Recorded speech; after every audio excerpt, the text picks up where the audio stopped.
ओम भगवते वासुदेवाय। ओम नमो भगवते वासुदेवाय। ओम नमो भगवते वासुदेवाय। ओम नमो भगवते वासुदेवाय। ओम नमो भगवते वासुदेवाय। श्री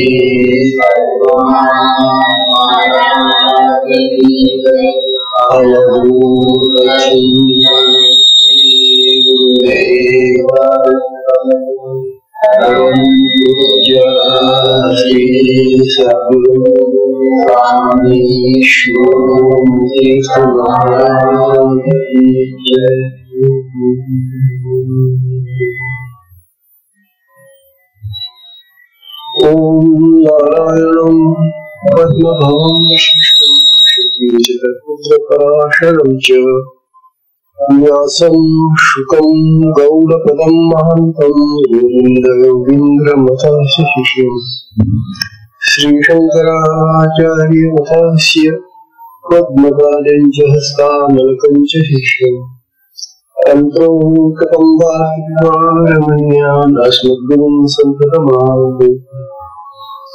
श्रुतिस्मृतिपुराणानामालयं करुणालयं नमामि भगवत्पादं शङ्करं शङ्कराचार्यं केशवं बादरायणं सुप्रभाष्यकृतौ वन्दे भगवन्तौ पुनः पुनः। नित्यं शुकं निराभासं निराकारं निरञ्जनं नित्यबोधं चिदानन्दं गुरुं ब्रह्म नमामि।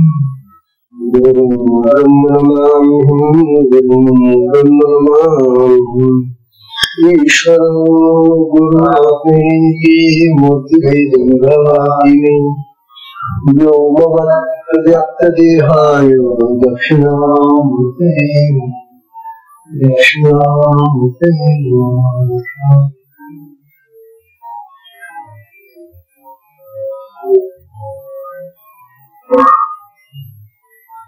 श्री सद्गुरुनाथ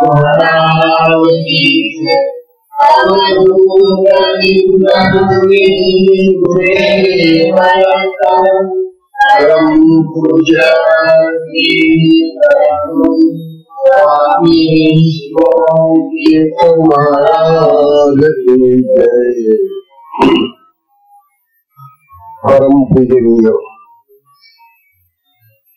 परम पूजनीय श्री सद्गुरु स्वामी शिवतीर्थजी महाराज यांच्या कृपा आशीर्वादाने हा शक्तिपात मार्गावरील सत्संग आपला सुरू आहे. सत्संगामध्ये कालचा आता विषय सुरू झालेला आहे आदर्श सद्गुरूंची लक्षणे. वास्तविक सद्गुरू हे आदर्शच असतात, पण त्यांना आदर्श हा पुन्हा विशेष शब्द लावल्यामुळे ते आणखी जास्त प्रभावित आणि उत्तम होतात. तेव्हा आदर्श सद्गुरू प्रत्येक शिष्याला प्राप्त व्हायला पाहिजे, कारण ते जे आदर्शत्व आहे आणि ते जे सत्तत्व आहे ते त्या शिष्यामध्ये येत. गुरु जर सत नसेल मग त्या शिष्यामध्ये सत्तत्व कुठून येतो, सत शिष्य कसा होईल. म्हणून सद्गुरूंची लक्षणं म्हणजे त्यांचे सद्गुण पाहणं अति आवश्यक आहे, कारण सद्गुरूंचीच लक्षणं किंवा सद्गुण शिष्यामध्ये येतात आणि शिष्यही सद्गुरू बनतो. तेव्हा शिष्याला सद्गुरू बनण्यासाठी सद्गुरूंची लक्षणं जाणणं अति आवश्यक आहे. त्यापैकी काही लक्षणं आपण काल पाहिली. आठवतं का तेव्हा का काढता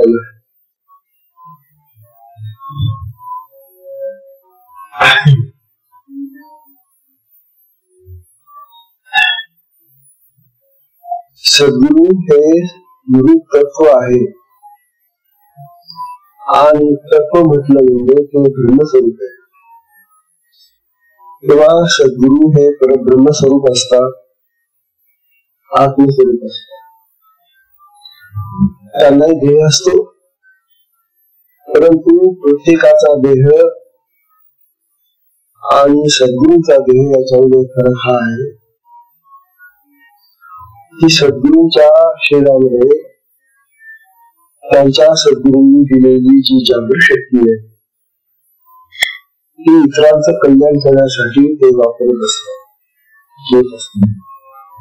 म्हणून ही संक्रमण शक्ती जी आहे दुसऱ्यामध्ये पाठवण्याची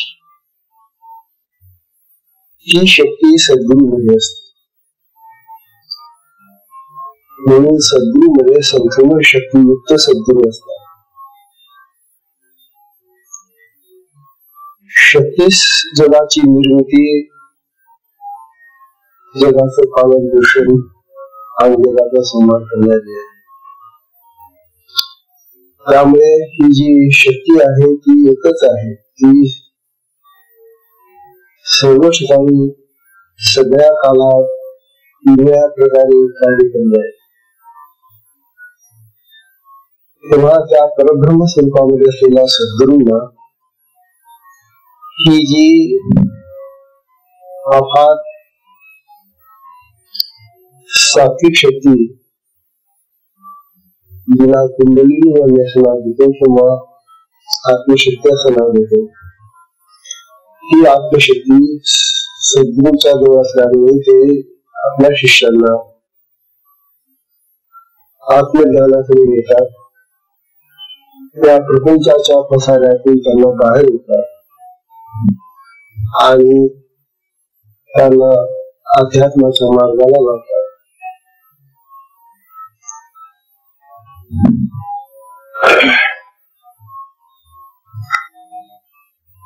तेव्हा सद्गुरूंच्या महान कार्याचा परिचय देत असताना शास्त्र सांगतात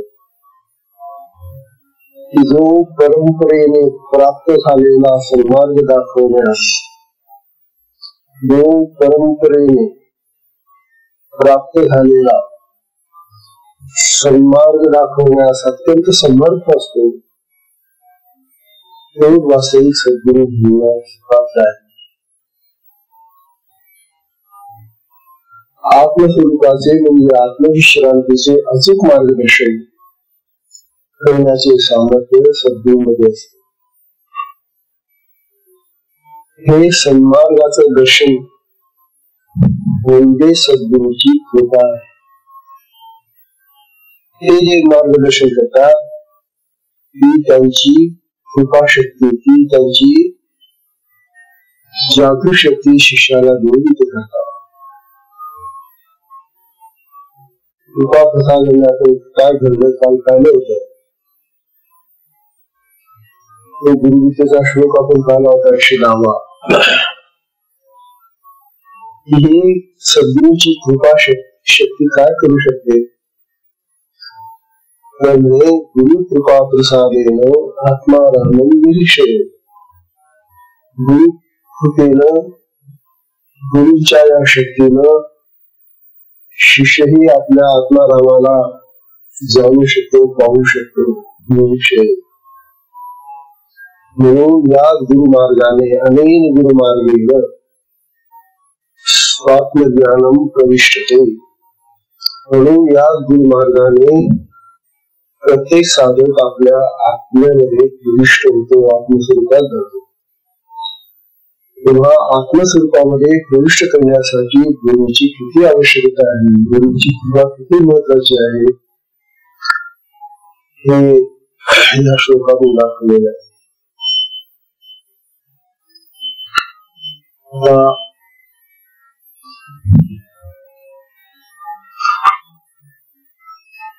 आदर्श सद्गुरूंचं लक्षण सांगताना महर्षी वेदव्यास सांगतात. आता व्यासांचं म्हणणं आहे, आपण जी उदाहरणं घेतो आहोत किंवा जी अवतरण घेतो आहोत ती अशा थोर आदर्श सद्गुरूंची घेतो. भगवान वेदव्यास, महर्षी वेदव्यास काय म्हणतात बघा, तस्मात् गुरु प्रपद्येत, तस्मात् गुरु प्रपद्येत जिज्ञासुः श्रेयोत्तमम्. तस्मात् गुरु प्रपद्येत जिज्ञासुः श्रेयोत्तमम्. शाब्दे परे च निष्णातम्, शाब्दे परे च निष्णातम्. ब्रह्मण्योपश्रमाश्रय, ब्रह्मण्य उपश्रमाश्रयम्. हे भगवान वेदव्यासांचं वचन आहे. अर्थ लक्षात घ्या. ही सगळी वचन किंवा हे आपण महासत्पुरुषांची जी वचन घेतो ती संस्कृत मध्ये, पण त्यांचे अर्थ फार गहनही आहे. तस्मात् गुरु प्रपद्येत जिज्ञासु, जो जिज्ञासू साधक आहे, जिज्ञासू म्हणजे जाणण्याची इच्छा करणारा. काय जाणण्याची इच्छा करतो तो? श्रेय उत्तम. उत्तम श्रेय म्हणजे उत्तमातलं उत्तम जे काय प्राप्त करण्याचं श्रेय आहे ते आपल्याला मिळावं. त्या जगामध्ये जन्म घेऊन सगळ्यात उत्तम जे असेल ते आपल्याला प्राप्त व्हावं हे जाणण्याची इच्छा करणारा जो साधक असतो त्याला जिज्ञासू साधक म्हणतात. म्हणून सगळ्यात उत्तम श्रेय काय आहे तर परब्रह्माला जाणणे, आत्म्याला जाणणे हे सगळ्यात उत्तम श्रेय आहे. तेव्हा आत्म्याला जाणण्याची ज्याला इच्छा असेल ते त्या साधकाने, त्या शिष्याने वेदाक्ष म्हणजे वेदा सांगितलेलं परब्रह्माचा साक्षात्कार करून घेण्यासाठी शक्तिपाताच्या मार्गाने ज्या सद्गुरूकडून आपल्याला ते श्रेय सन्मार्ग दाखवण्याचं कार्य करेल त्यांच्या चरणी लावत. तेव्हा अशा सद्गुरूला आपण शरण जावं. ते कसे असतात? शाब्देच परेच निष्णात. एक गोष्ट लक्षात ठेवा, गुरु म्हटला की तो उपदेश करतो. देवामध्ये जितके गुरु आहेत ते उपदेश करतात आणि उपदेश हा शब्दांनी होतो, वाणीने होतो. हे तर खरं, वाणीशिवाय उपदेश नाही. पण वेदव्यास असं सांगतात की जे सद्गुरू तुम्हाला आत्मस्वरूपाकडे घेऊन जातात ते शब्दातून तुम्हाला सांगू शकतात. कारण ब्रह्म आत्मा ह्या ज्या गोष्टी आहेत त्या शब्दांनी वर्णन करण्यासारख्या नाही. मग तुम्हाला शब्दांच्या पलीकडे असणारी जी पराशक्ती आहे तिच्या माध्यमातून तुम्हाला तो अनुभव देतात. अनुभवाचे दोन प्रकार असतात, एक शाब्दिक अनुभव आणि एक अंतरंग अनुभव, शक्तीने प्राप्त होणारा. शक्तीने अंतरंग अनुभव प्राप्त होतो आणि सद्गुरू आपल्याला जो अनुभव देतात तो शब्दाने देत नाही, व्याख्याने करून सांगून अनुभव देत नाही. अनुभव देण्याचा प्रकार सद्गुरूचा जो आहे तो अंतरंग अनुभव कुंडलिनी महाशक्तीच्या द्वारे तो आपल्याला आणून देतात, म्हणून शक्तिपात मार्गाने तो अनुभव आपल्याला मिळतो. भगवान व्यास सुद्धा सांगतात ते शाब्दिक पर्याय ते शब्दांच्या पलीकडचे असतात.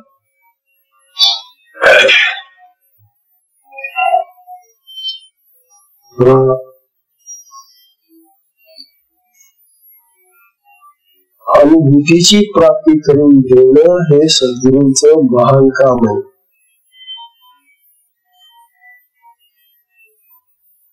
काय देतात सद्गुरू? आपल्याला अनुभूती देतात, आणि ती सर्वसामान्य गोष्टीची अनुभूती नाहीये. खाण्यापिण्याची, पाण्याची नाही, इंद्रियजन्य अनुभूती नाहीये. ही जी अनुभूती आहे ती इंद्रियातीत अशी अनुभूती असते. म्हणजे जी अनुभूती आम्हाला इंद्रियांनी होत नाही, जिथं इंद्रियांची तो अनुभव प्राप्त करण्याला असमर्थ असतात, त्यावेळेला सद्गुरू आम्हाला ती कुंडली शक्ती जागृत करून तो अनुभव देतात. म्हणून सद्गुरूंचं महान काम काय? की शिष्याला अनुभव देणं, अनुभूती देणं, प्रत्यक्ष अनुभव देणं हे अतिशय महत्वाचं आहे. तेव्हा जो गुरु पूर्ण अनुभव देण्यास समर्थ आहे, जो गुरु शिष्याला पूर्ण अनुभव देण्यास समर्थ आहे, त्याला सद्गुरू म्हणावं. शास्त्र म्हणतं सद्गुरू कोण? मग जो आम्हाला प्रत्यक्ष अनुभव देईल, असा अनुभव देणारा जो गुरु असेल तो सद्गुरू.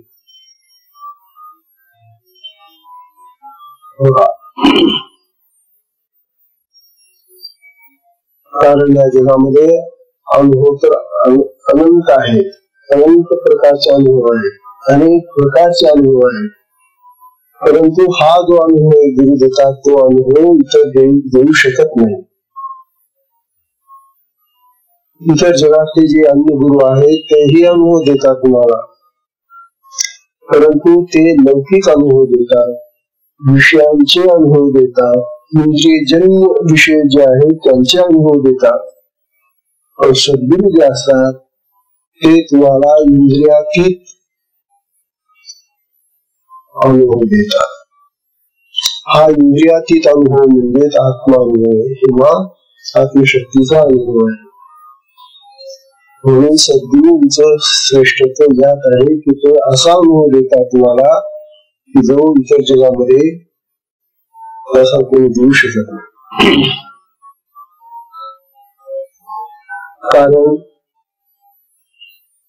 हा अनुभव देणारा, इंद्रियातीत अनुभव देणारा जो सद्गुरू आहे तो ज्या वेळेला ती दीक्षा किंवा कृपा करतो त्यावेळेला एका क्षणात तो अनुभव मिळतो. त्यासाठी विलंब नाही, त्यासाठी काळाची वाट पाहत बसावं लागत नाही, त्यासाठी आयुष्यामध्ये किती काळ लागेल आणि त्यानंतर आपल्याला तो अनुभव येईल अशा प्रकारचा तो अनुभव नसतो. बसा आणि घ्या, बसा आणि पहा, बसा आणि घ्या, इतका लवकर तो अनुभव.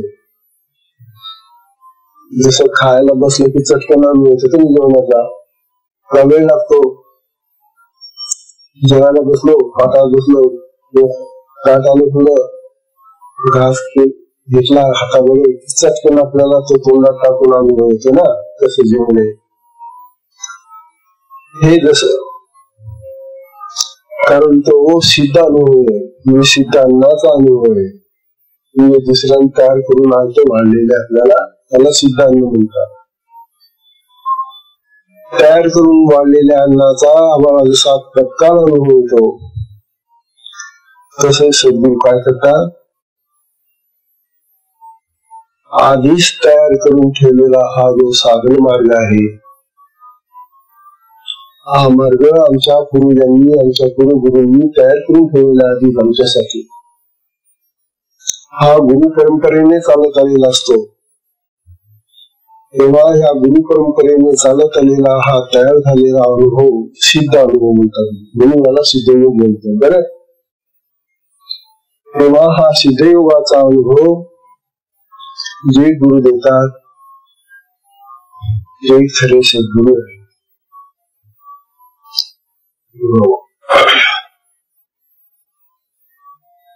तेव्हा शास्त्रांनी, वाचनाने, प्रवचनाने, अन्य मार्गांनी हा अनुभव मिळू शकत नाही. तर गुरुची कृपा, तेव्हा त्या गुरुकृपेनं हा अनुभव येतो. तेव्हा गुरु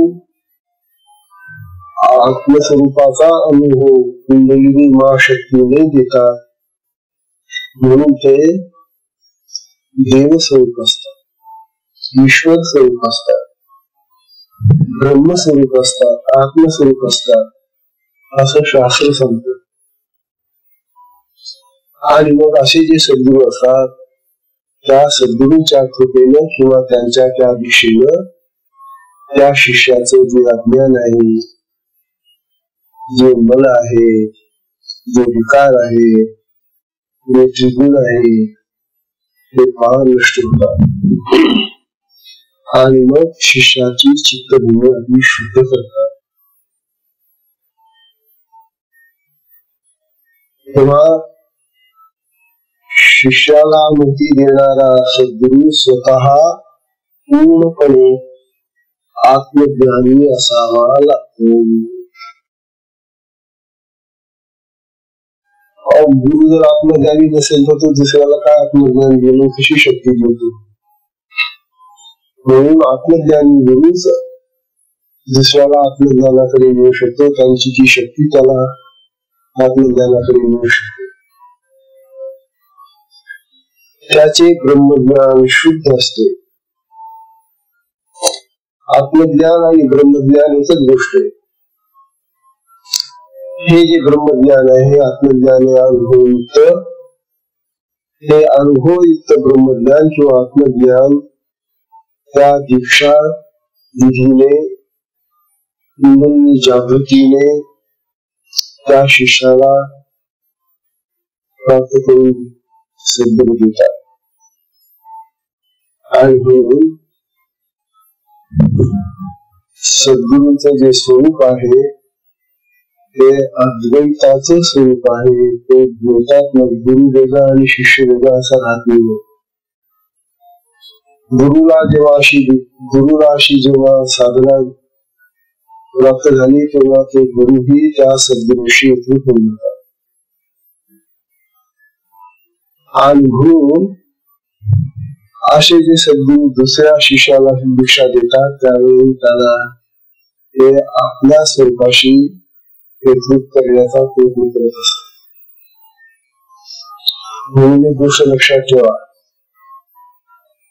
की गुरु आणि शिष्य, गुरु आणि साधक दीक्षा घेतल्यानंतर हे द्वैत नसतं, त्यांच्यामध्ये अद्वैत निर्माण व्हायला पाहिजे होतं. तो शिष्यही गुरु बनवायला लागतो. ही गुरु बनवण्याची जी प्रक्रिया आहे ती सद्गुरूंची सामर्थ्याची प्रक्रिया आहे. शिष्याला समर्थ सद्गुरू बनवणं हे सद्गुरूचं महान ध्येय असतं. म्हणून गुरु काय करतात, आधी गुरु त्याला दीक्षा दिल्यानंतर त्याचा त्या दीक्षेनं त्याचा अहंभाव, अहंकार, अभिमान, आशा, ज्यामुळे तो गुरुपासून वेगळा आहे असं मानत होता ते नष्ट होऊन जातो आणि तो गुरुशी एकरूप व्हायला पाहतो. त्याचं द्वैताचं भान गळून पडतं. त्याच्या चारही वाणी मौन होऊन जातात. परा पश्यंती मध्यमान लेखनी, या ज्या 4 वाणी आहेत त्या 4 वाणी मौन होऊन जातात. त्याला जर विचारलं तर का रे बाबा तुला दीक्षा झाली म्हणजे तुला काय मिळालं,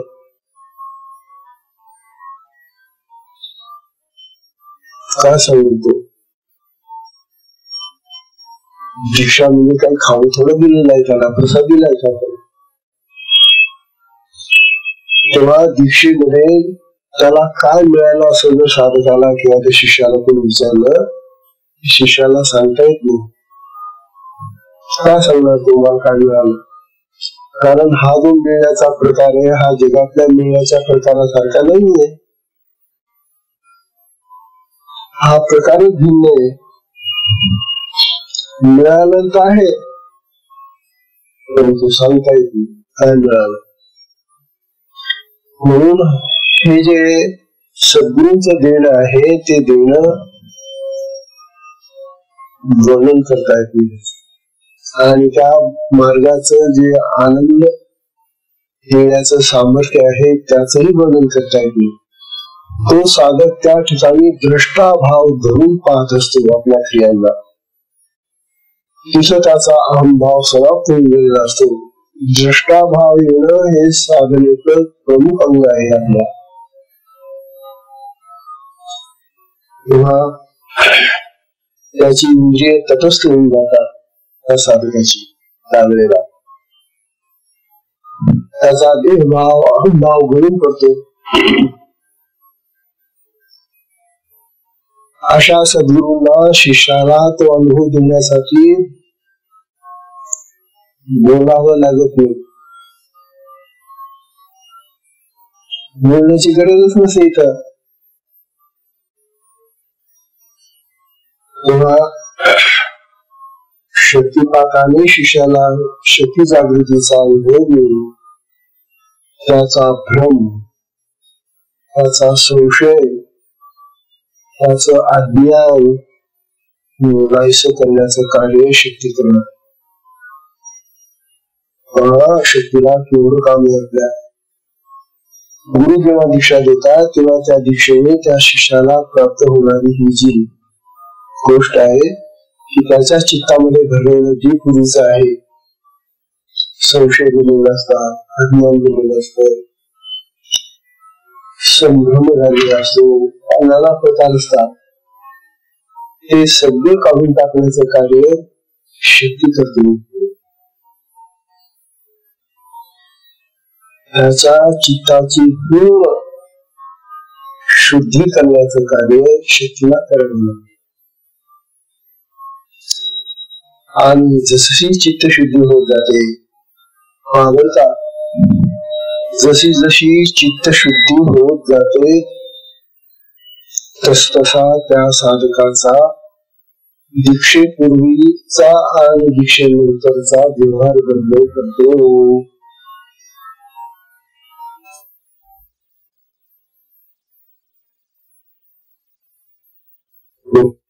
कसं बोलत होतो त्याला दीक्षेपूर्वी ज्या आवडणाऱ्या गोष्टी होत्या ना आणि त्या जर आता शक्तीला मान्य नसतील तर त्याला आवडत नाही. ही शक्ती त्याला सांगते बस दीक्षेपूर्वी खाऊन घेतलं ना आता खाणं बंद करते. लसूण कांदा वगैरे काय खात होता ना तो बंद करते. तंबाखू बिडी काय सिगरेट वगैरे पीत होता ना बंद झाला का. किंवा आणखी काय जे त्याची व्यसन असली पूर्वीची त्या व्यसनांना समाप्त करण्याचं कार्य शक्ती करते. आणि त्याला कसं काय वाचते ते सुटण्यासारखं नाही व्यसन. ही जी व्यसनं असतात ही व्यसनं अनेक दिवसांनी जडलेली असतात. जडलेल्या व्यसनाला तोडणं भलतं कठीण आहे परंतु शक्तीचं सामर्थ्य महान. ती शक्ती एकदा जागृत झाली त्याच्या अंगामध्ये कार्य करायला लागली की त्याचा शुद्धीकरणामधून त्याला ते पदार्थ त्याला नकोशी वाटतात, तुम्हाला नको होता, खाल्ला तर तुम्ही खाल्लो, आता नको मला, ही अशी इच्छा त्याची तयार होते. हा केवढा प्रभाव आहे हा.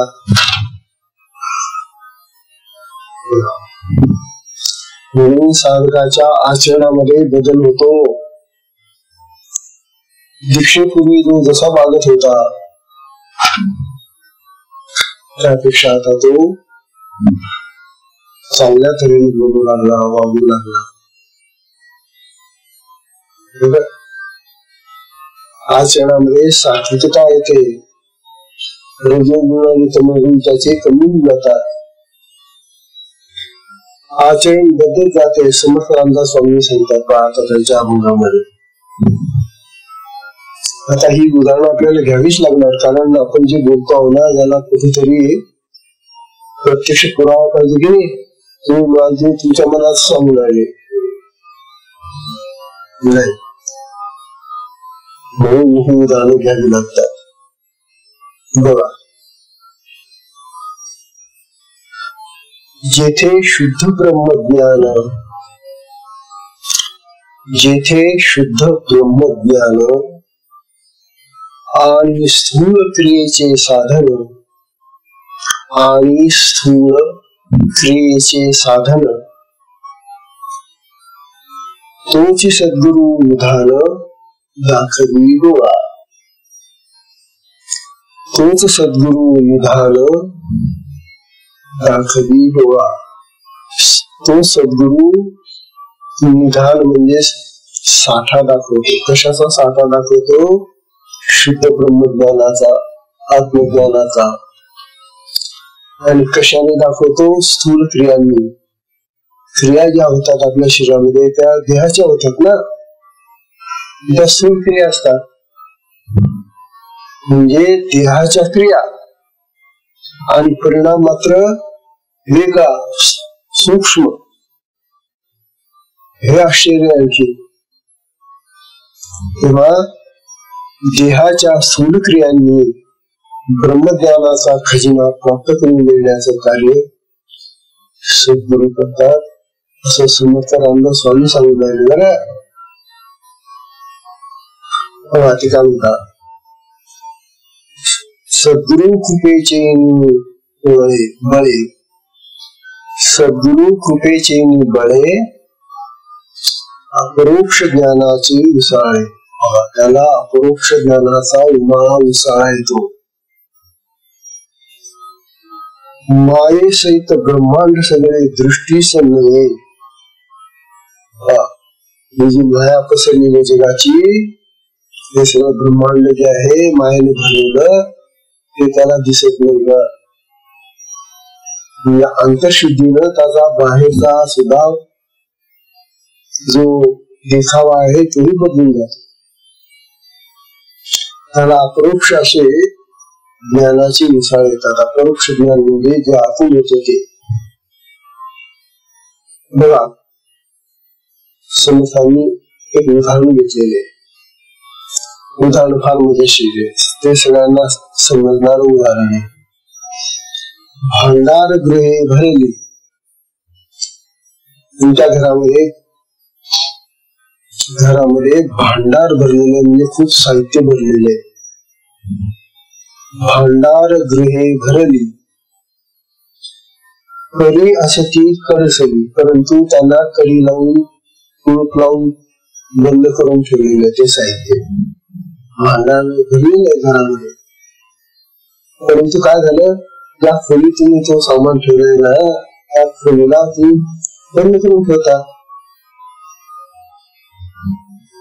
करसली बंद करून ठेवलेली खोली. आकाश नाही किल्ली सर्व प्राप्त. पण समजा त्या खोलीची किल्ली आता आपल्या मिळत गेली आणि तुम्हाला त्या खोलीतली वस्तू पाहिजे किंवा ते साहित्य पाहिजे, परंतु त्या खोलीला लावलेली जी खोली त्याची किल्ली काही सापडली. मग तुम्हाला ते साहित्य काढता नाही, किल्ली हरवली किंवा सापडत नाही. ते मग भांडार भरलेला असो तरी काम असो का उपयोग नाही. अरे सगळ्या वस्तू भरलेल्या आहेत आणि आता ते आपल्याला अत्यंत आवश्यक आहे. पण ती त्याच वेळेला किल्ली सापडी केली अशी परिस्थिती होते आपली. तेव्हा समोर म्हणतात भांडार गळे भरले करी असती करसली हातास नाही किल्ली सर्व प्राप्त तरी ते किल्ली कळलं. मग ती किल्ली कोणती हो? ही भांडारामध्ये भरलेल्या साहित्याची किल्ली कोणती आहे?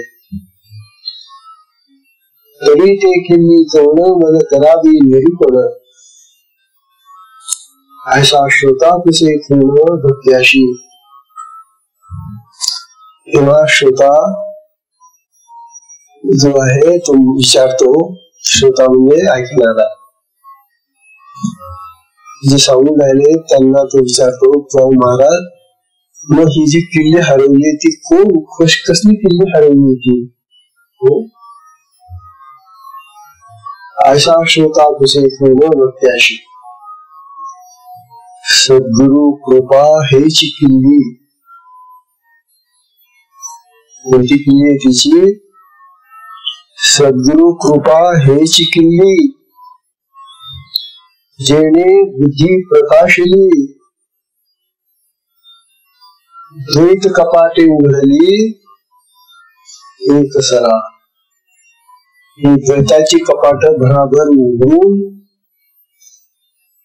हे सगळं साहित्य दाखवणार किल्ली स्वरूप काय आहे तर सद्गुरु कृपा आहे. सद्गुरूंच्या कृपेनं ही सगळी कपाट भराभर उघडली जातात आपल्या अंतरात. तर आपल्या चित्तामध्ये काका भरलेले आहे बाबा. कधी पाहिलं का आपण उघडून? आपलं मन बुद्धी चित्त हे जे ना हे इतकं जमवत कशावरून जमवत ते दिसतं का अंकानं? जसं आपण बाहेरून वस्तू आणतो खोली ठेवतो दिसतात तसं हे चित्त मन बुद्धी वगैरे जे आहे इंद्रिय आपल्या आपली ते बाहेरून मध्ये आणतात आणि जमा करतात. दिसतं का ते? अहो त्यांचं अन्न जे आहे ना ते सूक्ष्म आहे. संस्कार स्वरूपात अन्न आहे त्यांचं. म्हणजे दिसेल कसं? म्हणून प्रत्येकाच्या हृदय कपाटामध्ये असंख्य वस्तू अशा भरलेल्या आहेत ज्या त्याला दिसत नाही. मग भरल्यात कशावरून?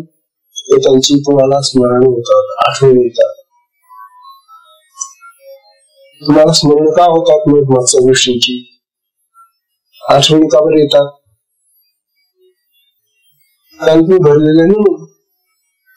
स्मरण त्याच्यामुळे येतं की जे आम्ही भरून ठेवलेले ना त्याच स्मरण होतं. जे फळ तुम्ही खाल्लंच नाही त्याचं स्मरण होईल का तुम्हाला? कसं होईल? किंवा जी वस्तू तुम्ही किंवा जो देश तुम्ही पाहिलाच नाही त्याचं स्मरण कसं होईल? स्मरण तर त्याचीच होतात की जे पूर्व अनुभवलेलं असतं. म्हणून आपल्या चित्तामध्ये भरलेलं जे आहे ते आम्ही आमच्या कर्मांची संस्कारांची भरती केली, विचारांची भरती केली. हे संस्कार विकार आम्ही आमच्या कर्मामधून मिळवलेले आहेत. त्यामुळे आम्हाला स्मरण राहतात. तेव्हा या स्मरणामध्ये आम्हाला आठवतं की बरोबर माझ्या चित्तामध्ये मी भरलंय ते हा अनुभव मी एकदा घेतलेला आहे, ते कर्म मी एकदा केलेले आहे असं तो मनुष्य म्हणत असतो. तेव्हा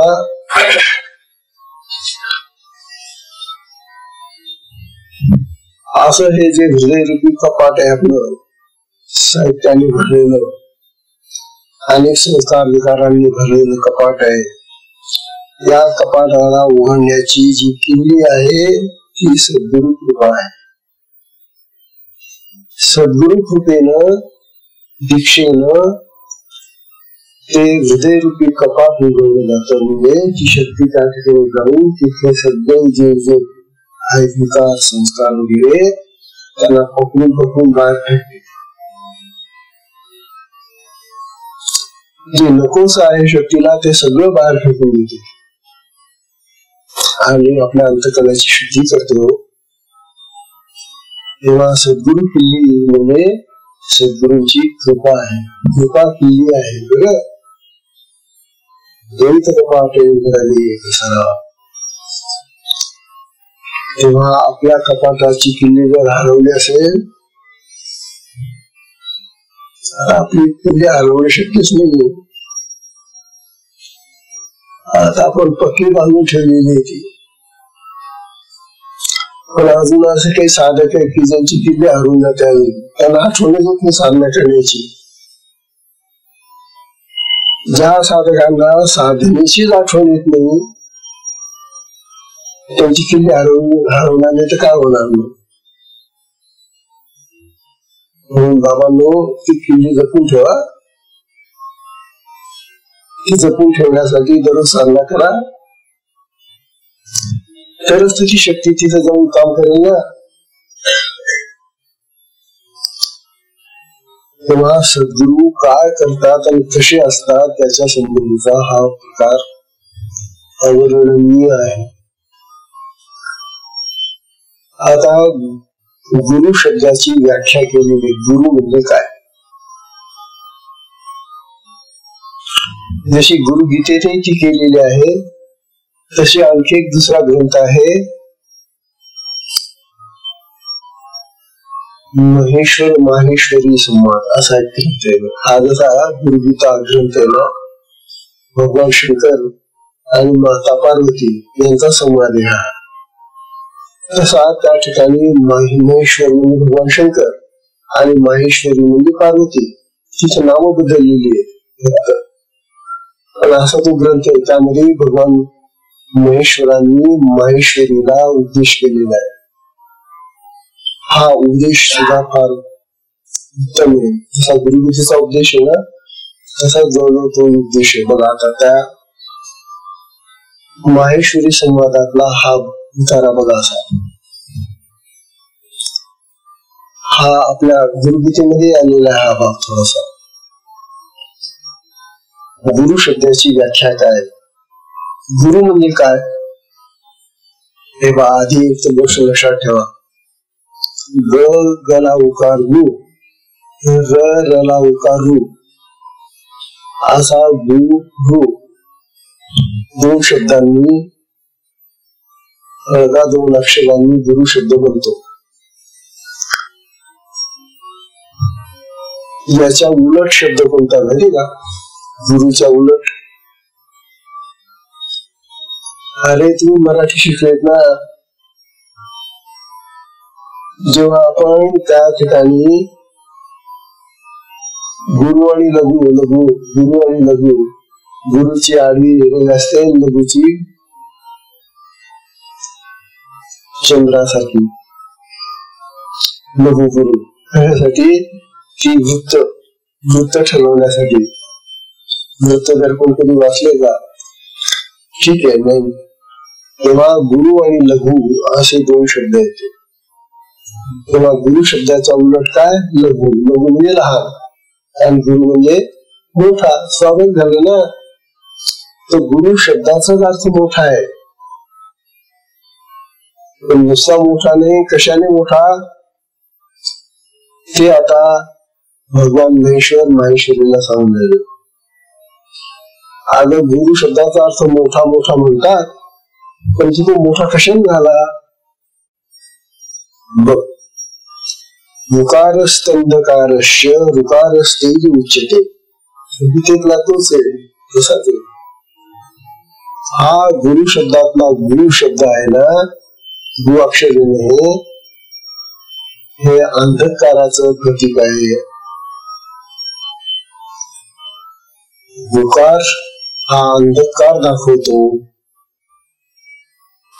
आणि पुढे रु आला की रु हा जो शब्द आहे तो प्रकाश दाखवतो. आता बघा, आता आपण गुरु शब्द म्हणल्यानंतर एक गु शब्द अंधकार दाखवतो आणि तिचा रु शब्द प्रकाश दाखवतो. मग अंधकार राहिला तिचा प्रकाशाजवळ कुठं अंधकार राहतो का? म्हणजे गुरु शब्दाने जरी अंधकार दाखवलेला असला तरी गुरु शब्दाने प्रकाश दाखवल्यामुळे तो अंधारात नैसवून जातो आणि तो संपूर्ण शब्द तेजस्वी होऊन जातो, प्रकाशित होऊन जातो. अशी किमया आहे. ऋकारस तेज उच्यते अज्ञान ग्रासकम ब्रह्म गुरुरेव न संशया. मग गुरु म्हणजे ब्रह्म. हा जो प्रकाश आहे हा साधा प्रकाश नाही, हा आत्मप्रकाश आहे, ब्रह्माचा प्रकाश आहे. आणि ब्रह्म तेजस्वी आहे, प्रकाशमय, ज्ञानाचा प्रकाश येतो ब्रह्मामध्ये, आत्म्यामध्ये. आणि या आत्मज्ञानाच्या प्रकाशाने आमच्या चित्तामध्ये, बुद्धीमध्ये, मनामध्ये जे अज्ञान भरलेलं असेल ना ते नष्ट होऊन जात. अज्ञान त्रासकम, अज्ञानाचा ग्रास करणार असं हे ब्रह्म आहे. गुरुरेव न संशय, तो म्हणजे गुरु आहे. गुरु शब्दच मुळे अज्ञानाचा ग्रास करणार ब्रह्म आहे. बरं, हे पार्वती, हे माहेश्वरी, भगवान शंकर स्वामी का देवीला, हे देवी, हे ब्रह्म म्हणजे काय माहिती का तुला? जे अज्ञानाचा ग्रास करत, म्हणजे अज्ञानाला खाऊन टाकतं, अज्ञानाला नष्ट करून टाकतं, असं जे ब्रह्म आहे ते गुरु वगैरे, हे गुरुच ब्रह्म असते. तेव्हा विकार हा प्रथमो वर्णो मायादी व्यवभासता. गु हा जो पहिला शब्द आहे तो मायेचं प्रकाशन करणारा, माया दाखवतो. मायादी व्यवभासता, मायेची गुण दाखवणारा आहे. ऋकारो द्वितीय ब्रह्म, पण ऋकार जो आहे तो ब्रह्म स्वरूप आहे. आणि माया भ्रांती विनाशनम, आणि हे जे ब्रह्म आहे गुरु स्वरूपात ते मायेचं आणि भ्रांतीचं निरसन करणार आहे. तेव्हा अशा प्रकारे भगवान महेश्वरांनी माहेश्वरीला असा उद्देश केला आहे की हे देवी, गुरुच ब्रह्म असतो आणि ह्या गुरुमुळेच आपल्याला तू बघ अंधकार, म्हणजे तो अज्ञानाचा अंधकार ते नष्ट करत आणि ते ब्रह्म, माया, अज्ञान वगैरे जे असतील आपल्या चित्तामध्ये भरलेलं तेही नष्ट करून टाकतो. तेव्हा गुरु म्हणजे ब्रह्म आहे हे भगवान शंकरांनी माता पार्वतीला म्हणजे महेश्वरीला सांगितले. अरे भगवान जिथं सांगतात की गुरु ब्रह्म आहे, तिथं तुम्ही आम्ही किती नाही म्हटलं तर काय होणार? भगवान शिव म्हणजे का प्रत्यक्ष भगवान होते आणि ते ज्या वेळेला सांगून आले की गुरु ब्रह्म असतं ते तुम्ही आम्ही सगळ्यांनी मान्यच केलं पाहिजे. आणि म्हणूनच गुरुगीतेमध्ये गुरु शब्दाला नुसतं गुरु गुरु गुरु एवढं जरी म्हटलं तरी तो गुरुराज मंत्र होतो. गुरुराज मंत्र म्हणजे मंत्रांचा राजा होतो. बाकीचे अनेक मंत्र आहेत म्हणे, मोठमोठे मंत्र आहेत आणखी, परंतु हा 2च अक्षरांचा मंत्र आहे ना, गु आणि रू. अरे एवढा जप त्याला न्यायचा, ते मोठमोठे मंत्र कुठून म्हणत बसता आणि ते काही चुकले मग गेलं त्याचं. मोठ्या मंत्रांचा जप करण्यामध्ये जर उच्चारणामध्ये चुका झाल्या तर त्या मंत्राचं जे सामर्थ्य आहे ते कमी जातं, तो लाभ मिळत नाही. आता दत्तात्रेय म्हणता येत नाही लोकांना, आता काय करा, आपण पाहतो ना दिवशी लोकांना त्याचे काही विचार करतात. आता तो शब्द जर त्यांना म्हणता आला नाही तर तो भगवान दत्तात्रेय कसं नाही त्यांच्यावर. म्हणून गुरु गुरु गुरु गुरु गुरु गुरु हा गुरुराज मंत्र आहे. त्याला आपण हा गुरुराज मंत्र कसा आहे तुम्ही पाहू. हा विषय फार आनंदाचा आहे आणि मला तरी असं वाटतं की गुरु सद्गुरु यांचंच वर्णन नेहमी ऐकत बसावं, बाकीच्या गोष्टी ऐकूच नाही असं वाटतं. काय करावं, जेवताना काही एकच पदार्थ खात होता तुम्ही आणि दुसरा भात खात बसा, आज पण जेवण होईल का? त्याला कालवण लागतं, वेगळ्या प्रकारचे गोड असे पदार्थ लागतात, मग ते जेवण होतं. म्हणून या गुरुच्या भोवती आपल्याला अनेक अशा गोष्टी पसरून ठेवाव्या लागतात आणि त्या सांगाव्या लागतात. पण मुख्यतः गुरुच आपला हा मार्ग गुरु मार्ग आहे. गुरुशिवाय मिळत नाही, शक्तिपात होत नाही. दीक्षा घेतल्याशिवाय हा मार्ग सुरू होतो का? नाही. आणि दीक्षा देणारे ते सद्गुरु प्राप्त झाले तरच दीक्षा होते, बाकी मार्गांमध्ये काही नाही. या मार्गामध्ये सद्गुरूंची कृपा आहे. अशा प्रकारे हा मार्ग जो आहे तो गुरु मार्ग आहे. त्याच्या सत्संगाला विश्राम देऊया. हरिओम. सत्संग.